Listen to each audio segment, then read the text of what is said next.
Halo semuanya, di video kali ini kita akan belajar mengenai input-output.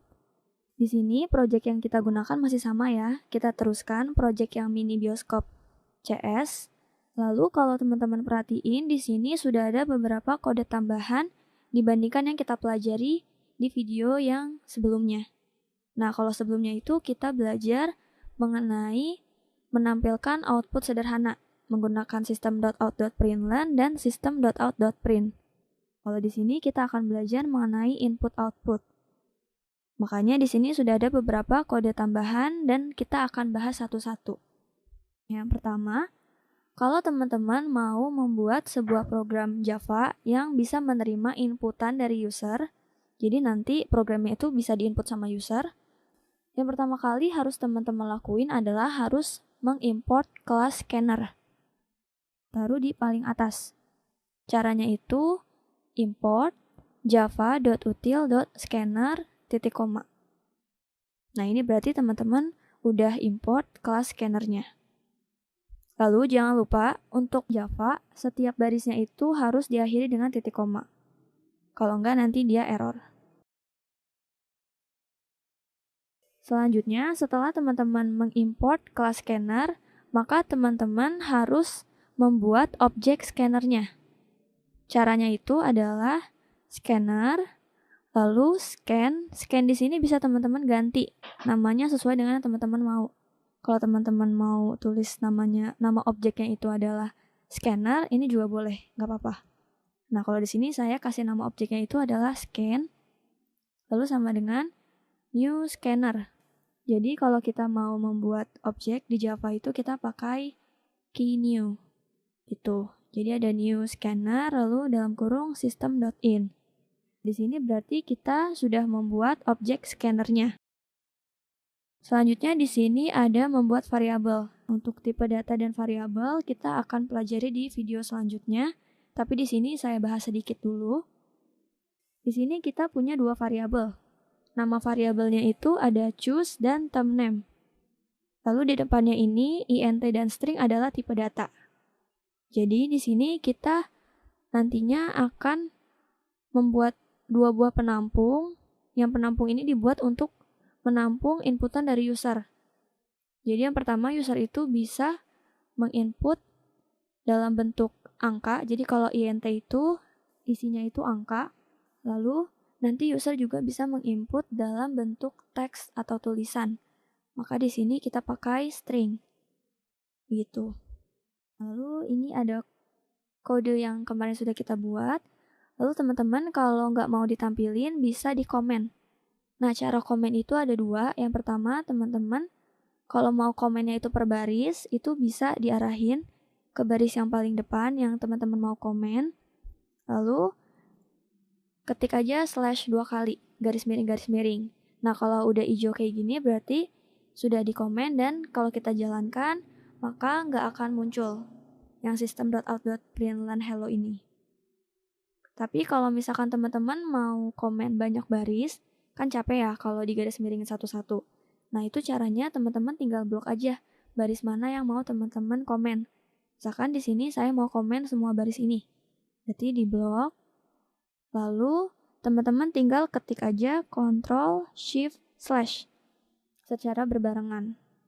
Tuh, jadi Ctrl Shift / atau Ctrl Shift garis miring, maka nanti otomatis akan dikomen seluruh baris yang udah diblok.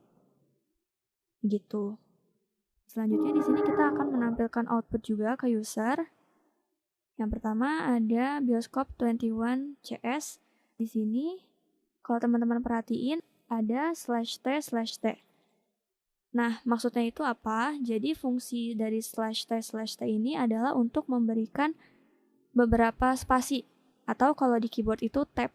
Jadi kalau teman-teman mencet tab di keyboard kan ada beberapa jarak ya. Jaraknya itu beberapa spasi. Nah, itu sama fungsinya kayak gitu. Jadi di sini karena /t-nya ada 2 kali berarti kita kasih tab 2 kali. Gitu.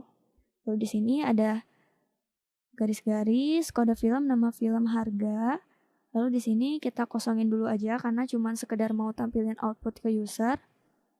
Lalu di sini ada menu-menunya, ada 1 buy, 2 pay, 3 3 view, 4 update, dan 5 delete.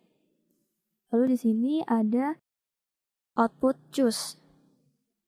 Nah, di choose ini kita maunya nanti user bisa input menu mana yang mau dia pilih. Tapi inputnya itu dalam bentuk angka. Jadi kalau dia mau ke menu buy, maka dia akan ketik 1. Kalau mau ke menu delete, maka dia akan ketik 5. Maka untuk bisa menerima inputan dari user, kita tambahin di bawahnya choose. Choose ini adalah variabel yang tadi udah kita buat. Jadi dia untuk menampung inputan dari user yang bentuknya angka. Lalu scan. Scan ini objek scanner yang tadi kita buat. Dot next int. Nah, next int ini itu karena di sini kita mau mengambil dalam bentuk angka, maka kita pakai next int. Itu jadi next int ini ada banyak jenisnya, ada next int, ada next double, next float, dan lain-lain. Sesuai dengan yang mau kita ambil bentuknya itu apa. Tuh, nah setelah itu di belakang ditambahin scan.nextLine.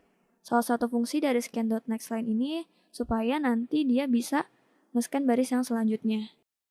Karena kan di sini kita mau ambil inputan user lagi. Lanjut ke baris yang selanjutnya ada output masukkan nama Anda. Nah, habis itu di sini kita tampung di variabel termName yang udah kita buat, yang tipe datanya string, karena kalau masukkan nama itu kan pasti user akan menginput teks atau tulisan ya. Maka di sini kita pakai variabel yang termName sama dengan scan.nextLine.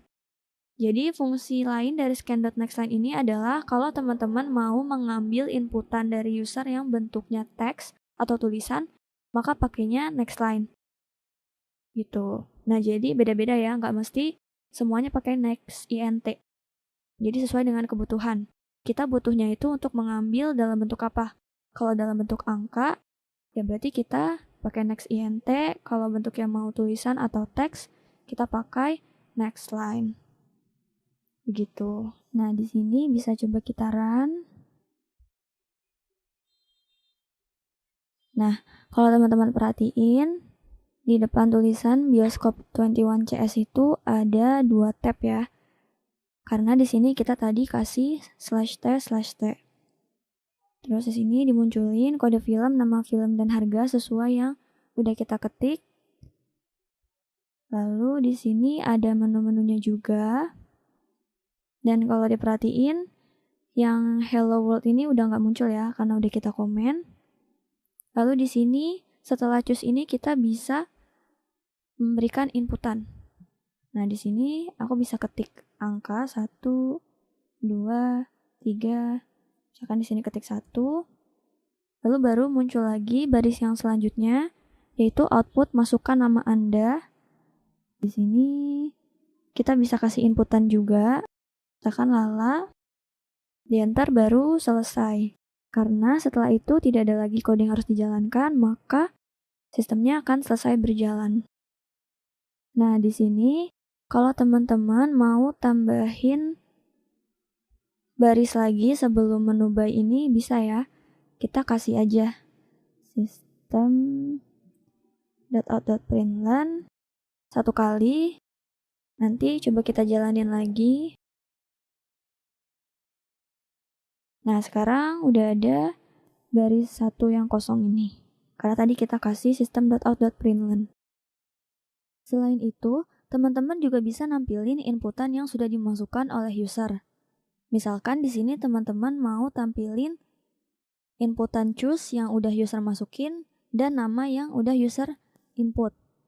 Nah, itu caranya kita tinggal tampilin aja isi dari variabel choose dan isi dari variabel termName. Kenapa? Karena inputan user kita tampung di 2 variabel ini.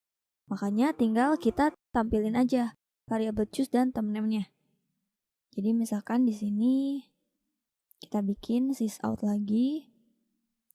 Nah, di sini langsung kita tulis aja variabel choose. Jadi kalau dia bentuknya variabel, kita nggak usah kasih petik-petik. Langsung aja tulis nama variabel yang mau kita tampilin. Sama yang nama juga. Sini kita mau tampilin variabel termName. Nah, kalau udah bisa coba kita run. Sini contohnya saya masukin 2, maka akan ada output 2. Lalu namanya di sini Lala. Maka dia akan tampilin output dari nama yang dimasukkan oleh user. Nah, di sini berarti kita sudah berhasil untuk membuat input output pada Java, dan sampai ketemu di video selanjutnya.